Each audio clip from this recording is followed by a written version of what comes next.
Hello and welcome to Sean's Little Tip.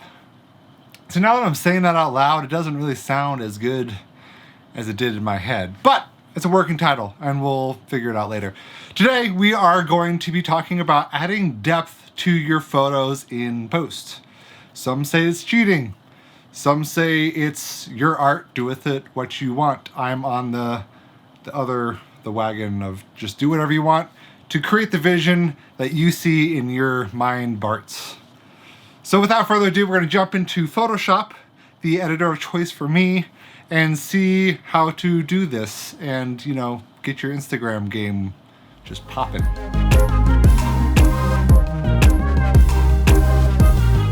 Okay, so now that you got the photo of your choice into Photoshop, this is the one I'm using. I like close-up kind of macro photography when I use this kind of technique. You can really use it in any photography that you want, say it portrait, landscape, or even industrial.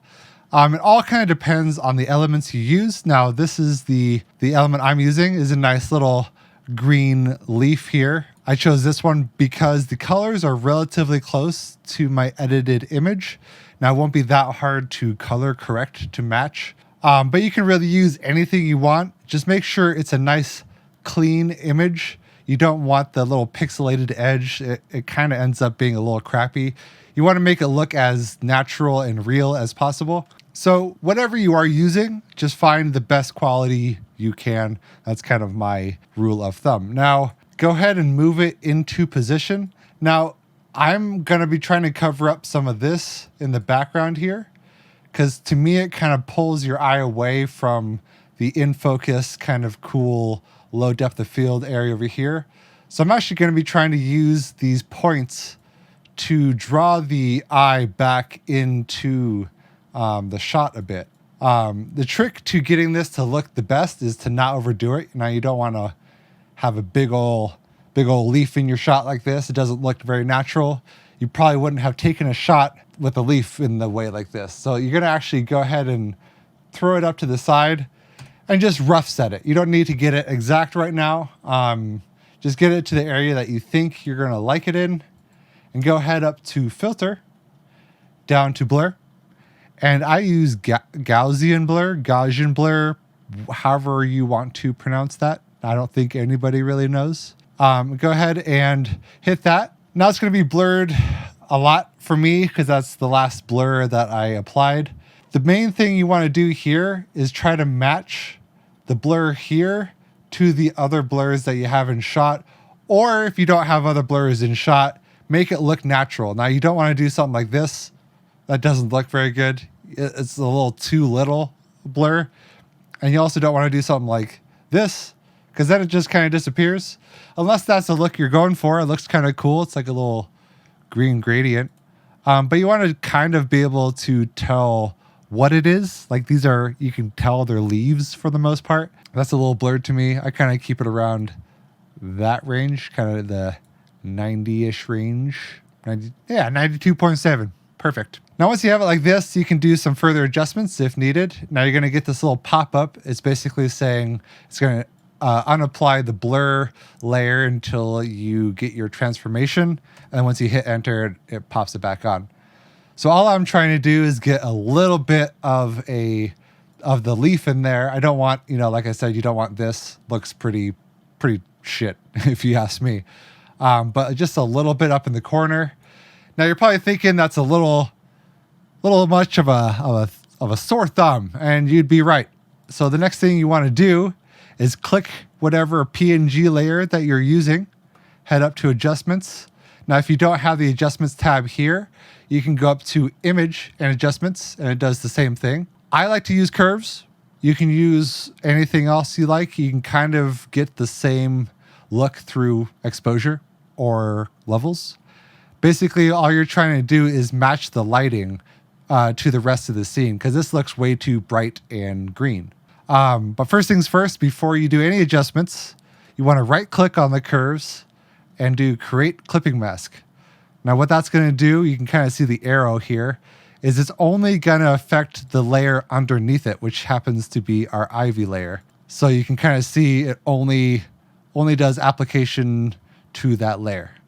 Otherwise, if you don't have the clipping mask, it applies to the whole layer and it's not going to look great.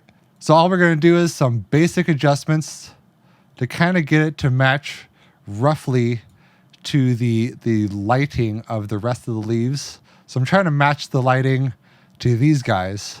Now it's still a little too saturated on my end.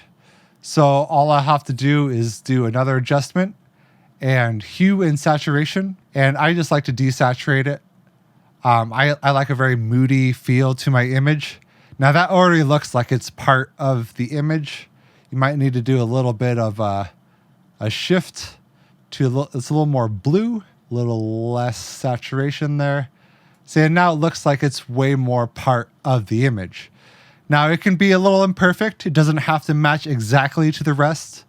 That's how nature do, you know, it's not exactly the same. Oh, and the hue and saturation, after me telling you all this stuff, is applying to the whole image. So you want to create a clipping mask of that by right-clicking that image and create clipping mask. Now it's actually going to look a lot better. And now, yeah, so that matches pretty close. No one's going to call you out on that bullshit because it looks like it's part of the image. So now you can do any further adjustments that you want. You know, maybe you do want it a little bit more in shot, or you want to rotate it, you know, just a wee bit. Whatever you want. You know, it's your art. It's your photo. This is just how I like to do it. I don't like to overdo it. So that's one method of doing this, kind of adding more depth to a shot. And you can do this even if you don't have these elements. Like these are leaves that were already in shot. If you just had this moss shot without the leaves and just wanted to add this is going to be a great way to add a nice low depth of field to your shot. And I think that makes the image look a lot better. One of the other things that I like to do when doing this kind of shot is add a little bit of color to the image. There's a lot of green, but I want to kind of add a little bit of this orange back into the shot.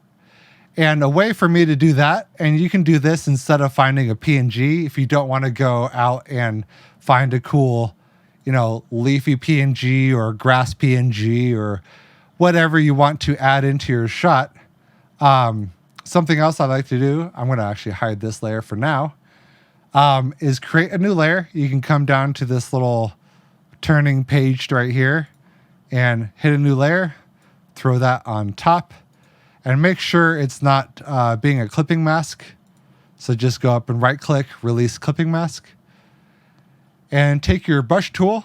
You can really use anything. I like to use the soft brush, not that big, of course, and do something that's kind of random in your shot that makes it look kind of nature-y. I guess that's kind of nature-y. Do whatever you want. It's your photo. If you want to do some like nice, cool, thin lines in here, you know, make it kind of a unique shape, if you will. And from there, you're going to do the same thing. Go up to filter, blur, Gaussian blur, and do the same blur. It's going to keep your last selection and move this into shot however you want. Something like that looks kind of cool. And now what I'm going to do is actually change the transfer layer to something like soft light. You know what? Yeah, soft light looks good. So that adds a nice little kind of blur layer to your image, and it adds a little splash of color into the rest of it. Now, if you bring in that leaf again, you can probably even take this and maybe drop the opacity, make it something like that. And that makes it look a little bit more natural. If you don't like the soft light look, even just dropping the opacity a little bit on that guy makes it look kind of nice. And I usually try to pick a color that's kind of already represented in the image. But you can go ahead and pick whatever shot you want, or whatever color. I keep saying shot, whatever color you want. So this is actually my final version of this photo. As you can see, I tweaked a few more things, re-edited a little bit to make it something that is uniquely me. And that's the main thing. You just want it to be your vision. So there you have it. A nice little easy trick just to add a little extra to your photos. Now, if you do use this tutorial and you found it helpful, go ahead and leave a like, subscribe, do the normal thing that every single person asks you for.